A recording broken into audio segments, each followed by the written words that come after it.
So I ran down to Choke Canyon. You know, Choke is a lake, if you've watched me long enough, you see me on quite often. It's a lake I absolutely love. But right now, our beloved Choke Canyon, at the time of filming and the time doing this interview, it's really low. It doesn't look that good, honestly, but the fishing has been fantastic down there. And just wanted to go fishing. Fished a lot of memories, tied on some baits that, you know, just tried to find my spot in amongst all the other boats there and fish a little bit. What I found after fishing a lot of those memories, I wanted to run down closer to where the river channel had kind of swung in and see what was going on down there. A little better buzzbait fish. Jump scared another one right there. I keep seeing these fish up here just feeding right on the bank. This one here, he ate the old buzzbait. Oh yeah, come here, big guy. We like that. That was awesome. Whew, he just fell off right in my hand when I lifted him. You know, buzzbaits like this with the frog on the back have become real popular. That frog gives it some buoyancy. And I'm literally throwing these things right on these rocks and reeling it across it in as shallow water as I can. And when I say shallow, it can't be 6 inches of water up there. And these fish are just running bait fish. You'll just see them every now and then splash and attack the bait. And all we're doing is fishing right where the river runs close to this bank. These fish, once it gets hot, they'll just move out there and suspend. I mean, this is a way to catch a giant or catch nothing. You never know.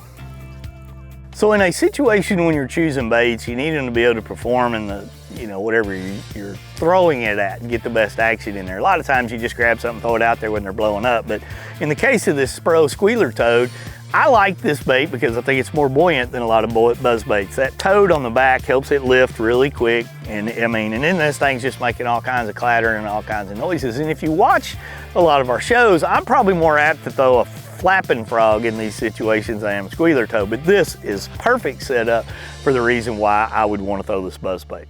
We've got that one.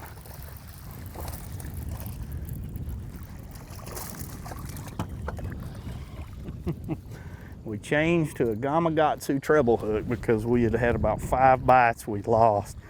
And we actually hooked that fish outside the mouth when he got to the buzzbait, which is not uncommon and something that, you know, you got to think about when you're fishing a buzzbait or a spinnerbait or those types of baits. If you're getting a lot of blow-ups and you're not hooking them, you go get you a trailer hook, and I like the Gamakatsu trailer hooks. They're real easy to mount, real easy to put on, and you're gonna surprise yourself on those 3 or 4 bites that you have been missing. All of a sudden you're gonna hook up to them. As we've been on the water with Wade today, you may have noticed he's only throwing the Spro Squealer Toad in pearl white. Here's Wade's pearl of wisdom when it comes to choosing which colors of toad to keep in your boat. One thing I'll tell you about color that I've debated with different people, you talk to the frog fishing guys out there a lot of times, and on somebody's water, they're like, hey, they like white and they like brown on this lake. I don't switch back and forth because I may miss the window when they're biting one or the other. That's an interesting take on choosing colors when you're going fishing. In my mind, this entire day, I'm thinking I need to be throwing a black one or a brown one because a lot of these fish are just biting on the tail of my frog. But other ones are engulfing it, so it's kind of hard to put the white one down. But kind of keep that in mind. You don't need, you know, 19 different colors. You need 4 or 5 of the most basic ones that fit the forage for where you're going to be fishing, and make that work for your different situations. And you may just only push the white one or the black one or the chartreuse and white one because that color is what you have the most confidence in. And what you have the most confidence in, you're going to fish it more and better.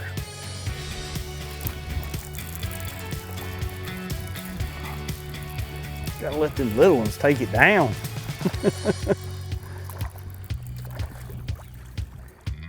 On the old trailer hook, not a big one, but that's a great example of a trailer hook right there and how that whole system works. You know, I mean, he come up to bite the tail of the frog right there, but the trailer hook was what caught that fish. You know, you can do the same thing to catch a 7-pounder as you can a 7-incher. Thanks for sharing some of the insider secrets for how to best fish the Essential Series from Spro with us today, Wade.